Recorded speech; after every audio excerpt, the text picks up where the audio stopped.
Bueno, estamos en Mesa de Análisis, contamos con Rafael Poch. Rafael escribía recientemente un artículo en Contexto en el que hablaba del fracaso militar ruso, un fracaso que tendría precedentes en otras experiencias, pero lo comparaba también con el fracaso de los Estados Unidos en Afganistán y en Irak. Te quería preguntar, Rafael, ¿qué cabe esperar a partir de hoy con la movilización de reservistas y qué reacción cabe esperar incluso en clave militar de la propia OTAN? Pues, o sea, habéis dado muchos elementos y todos muy inteligentes, muy bien enfocados.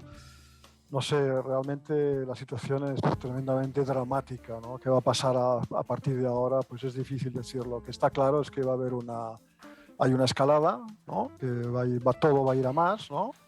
Que en primer lugar, como ya lo habéis dicho, ya lo ha dicho gente en la televisión rusa, va a aumentar la intensidad de la campaña, que hasta ahora pues yo creo que ha sido militarmente muy comedida de parte rusa, porque no ha habido destrucción de infraestructuras ni misiles contra los centros de poder en Kiev, por ejemplo, ¿no? Seguramente ahora se atacarán objetivos que hasta ahora estaban preservados, pero sobre todo yo creo que el hecho de que incluir estos territorios en la Federación Rusa significa, como ya habéis dicho, que la guerra pasa a tener lugar en territorio ruso para los rusos, ¿no? Y eso concreta la amenaza nuclear, porque una guerra en Rusia, según la doctrina rusa, permite utilizar armas de último recurso para defender la integridad del país. Ahora el sureste de Ucrania forma parte del país. En los próximos días va a formar parte del país. Y esto me parece lo más serio, ¿no? Lo más serio. ¿Qué hará la OTAN? No sé, ¿qué puede hacer la OTAN que no haya hecho ya? ¿No? La exitosa ofensiva en Kharkov, que todavía nos comprendemos muy bien hasta qué punto fue exitosa, porque es verdad que no hemos visto imágenes de prisioneros rusos ni grandes cantidades de tanques obtenidos como botín, todo eso. Lo que sí hubo una estampida, pero quizá fue una estampida, los rusos dicen que fue preventiva, pues quién sabe, a lo mejor hubo elementos de eso. En cualquier caso, una retirada y una ofensiva exitosa es un punto muy malo para la imagen de Rusia, y esto también es un poco una respuesta a todo el conglomerado, ¿no? A todo el conglomerado de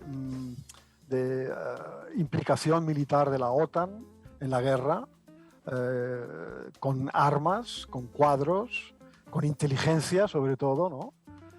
Con ataques a territorio ruso, ¿no? Que esto está teniendo lugar, con atentados en Moscú y en las zonas ocupadas, ¿no? Hay la lista de atentados en Gerson, Zaporozhye y otras zonas en Donbass es bastante abultada, ¿no? Entonces, bueno, la respuesta es esta, ¿no? Es el mensaje del Kremlin que lo que dice es no vamos a ceder, y ante una amenaza existencial pues no tenemos nada que perder, y por tanto una escalada, ¿no? Ina. Rafael, el 24 de febrero nos dijeron que los objetivos era la desnazificación, desmilitarización. Luego ha pasado un tiempo y en Rusia, al menos por lo que yo he podido ver en los medios, en canales de Telegram, se ha dejado de hablar de desnazificación, porque desde el inicio la gente entendía que era una excusa, ¿no? Hoy en su discurso volvió a hablar de la desnazificación y marcarlo como un objetivo, como el objetivo principal.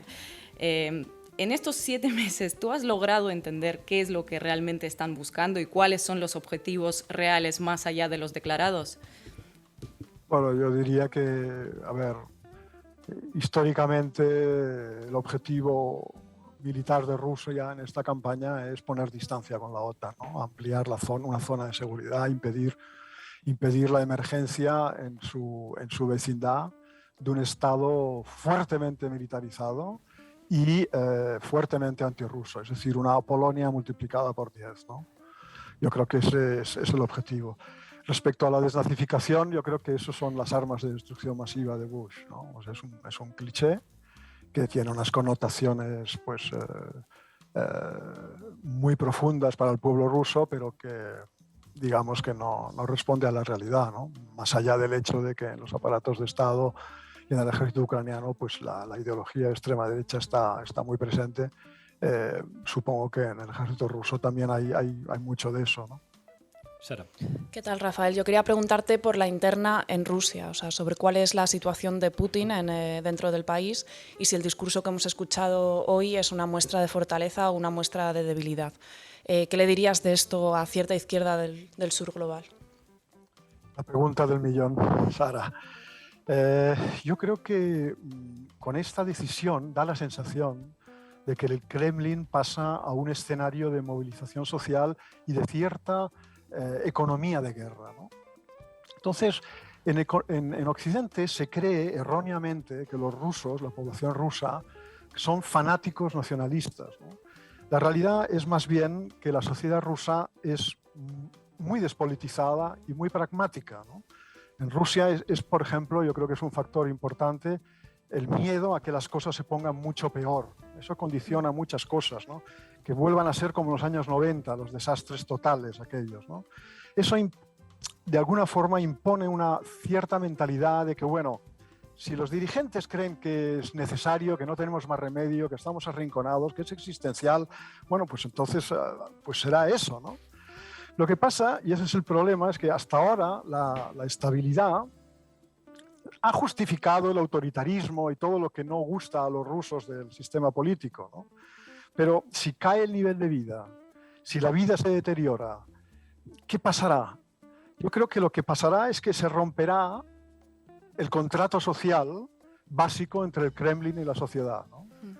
Entonces, el régimen debería cambiar ese contrato, ¿no? Ofreciendo pues contrapartidas que puedan compensar los perjuicios de esa economía de guerra y movilización social. Es decir, para salvarse, el Kremlin debería cancelar el modelo socioeconómico actual al servicio de los más ricos y meterse en algo con mucho más reparto, algo mucho más keynesiano hacia la gente común, ¿no? Entonces, el poder autocrático de Putin permite imaginar un giro así. Eso en cualquier otro país sería muy difícil de imaginar, ¿vale? ¿Cómo se hace eso? Bueno, si el autócrata llega a la conclusión de que hay que hacer eso para salvarse, lo puede hacer en Rusia, ¿no? Porque de lo contrario, solo con represión, yo creo que no bastará mantener esta sociedad movilizada, esa sociedad despolitizada y pragmática, convertirla en algo movilizado y al servicio de una economía de guerra, yo creo que no funcionará. Y si eso no funciona, todo podría desmoronarse. Por tanto, lo que tiene que haber en Rusia ahora es un cambio de régimen desde el punto de vista del Kremlin. El Kremlin debe protagonizar un cambio de régimen. Si no lo hace, yo creo que está condenado, ¿no? Manu. ¿Qué tal, Rafael? Yo te quería preguntar qué verosimilitud le concedes tú a esa amenaza nuclear de Putin, ¿no? ¿Hasta qué punto crees que es una declaración de tipo disuasorio, ¿no? Que es el carácter que siempre se le suele conceder a las armas nucleares, o si consideras que es una posibilidad real, que veamos al ejército ruso lanzar bombas nucleares sobre territorio ucraniano, que es algo que a su vez seguramente desataría una guerra global, ¿no? a mayor escala. Y bueno, y en caso de que sea eso segundo, ¿qué formas concretas crees que podría adoptar esa fase nuclear de la guerra? Es tan terrible tener que hablar de esto que, la verdad que sí, que el mero hecho de plantearlo ya te pone los pelos de punta, ¿no? Yo creo que, bueno, Putin ha dicho utilizaremos todos los medios a nuestro alcance y это не блеф, no es un bluff, esto no voy de farol, ¿no? Ha dicho, ¿no? No lo sé, el escenario de una guerra nuclear es tan insensato, tan destructivo, que es que no hay ni que contemplarlo. O sea, es algo que, ante la mera sospecha de que eso pudiera llegar a realizarse por parte de Putin o por parte de Estados Unidos, que lleva ya pues muchos años coqueteando y banalizando el uso del arma nuclear, ¿no? Ante la mera sospecha de que eso pudiera ser realidad, ya deberíamos pararnos, bajarnos del burro y decir, bueno, ¿qué está pasando aquí, ¿no? Sentarnos y negociemos, hablemos, ¿no? Porque esto no puede ser, ¿no? Entonces, yo creo que aquí, desde el punto de vista geográfico, Occidente debería ser el primero en bajarse del burro, porque Rusia dice estar siendo arrinconada y de hecho lo que está ocurriendo está ocurriendo en su Cuba, ¿no? En su patio trasero más inmediato, ¿no? Por tanto, yo creo que sería interesante que el primer paso hacia una desescalada lo dieran los occidentales. Y los americanos no lo van a dar. Entonces, aquí la única esperanza sería que la Unión Europea rompiera este vínculo nuevo que ha establecido con Estados Unidos, y eso lo veo muy difícil, por desgracia, porque yo creo, hoy estaba hablando con un colega alemán que me hablaba de los idiotas de Bruselas, ¿no? Es un poco fuerte, pero es que realmente tenemos una galería de inútiles tomando decisiones importantísimas, y aquí estoy pensando en Ursula von der Leyen. Una política fallida en Alemania como ministra de Exteriores, fue desastrosa. Una hija de papá que llegó a la política gracias a sus contactos familiares. Estoy pensando en la ministra de Exteriores alemana, Baerbock, que realmente le va grande el cargo, ¿no? Y bueno, Ina ha dicho algo muy bueno a este respecto, ¿no? Qué tontos son, ¿no? cuando realmente, en vez de propiciar la estampida de jóvenes rusos por eludir y el ir a la guerra y ser usados como carne de cañón, pues en vez de eso lo que hacen es poner trabas en su política de visados e incluso prohibir la entrada de los rusos, con lo cual lanzan el mensaje a los rusos de que esto es un castigo colectivo, ¿no? Y dan argumentos al régimen.